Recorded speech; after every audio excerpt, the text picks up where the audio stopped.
I can say I'm representing the opposition side of Zimbabwean politics, because our Zimbabwean politics, as usual, is divided into two: the ruling party and the oppositions. As oppositions, we have got a duty to play in our country.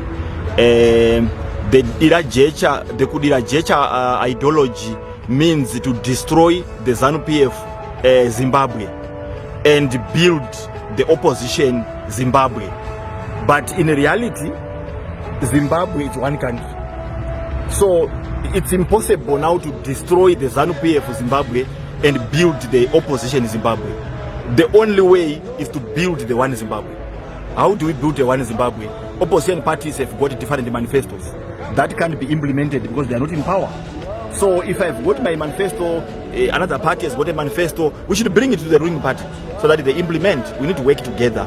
Let's not help the leadership to fail so that we can take over. No one must take over a failed country, failed state. Let's build the country. It's not about who is a president, who is a minister. It's about every Zimbabwean to participate.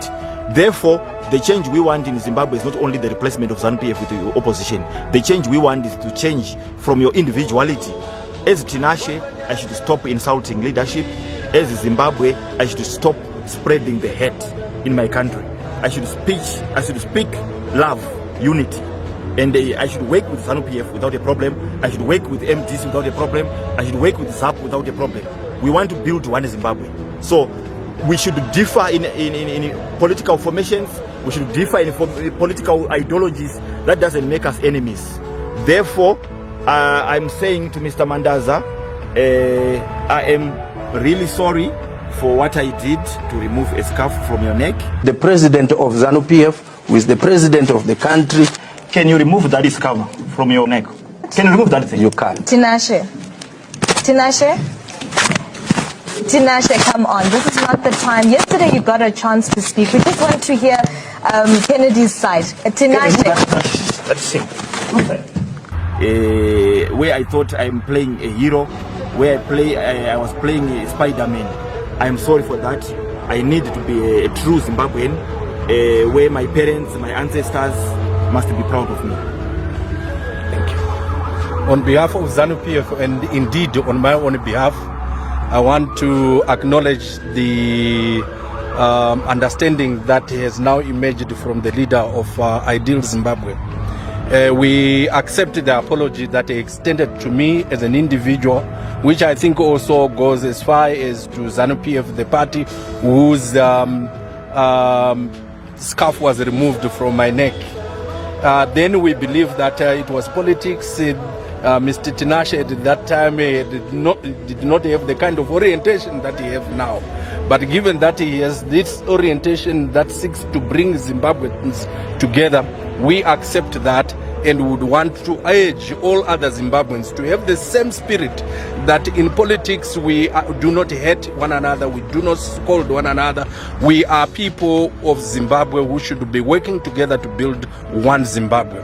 And as ZANU-PF, we are a forgiving party and we will forgive Tinashe Jonas for everything and accept him as a Zimbabwean, and we would want all other people to emulate this gesture of collective understanding that Zimbabwe is for Zimbabweans and no one else can build it for us. Let us differ in ideologies but have a convergence to our mother country and build it together. We thank you and thank you all Zimbabweans for taking this time to appreciate what the role that the ZANU-PF government is playing. Indeed, we are one people. I would like to take this opportunity to thank Mr. Tinashe for being humble and presenting himself, knowing that what he did was not proper. This is something which must be led by all the political players in Zimbabwe. We need one Zimbabwe, one common agenda. Our people have suffered for too long. We are 24, 25 years behind or backwards of other African countries. We can only build Zimbabwe when we work together. So what Mr. Jonas has done is something which is supposed to be emulated even by the major political players in Zimbabwe. Our president, E.D. Mnangagwa, has said he's a listening president. Test that, go to him and tell the Zimbabweans that he has not listened to you. So this is a challenge to all other political parties that together we can build a big Zimbabwe. Together we can build a developed Zimbabwe, and together we can secure the future of our children. Thank you, Mr. Jonasi, for coming. Thank you so much.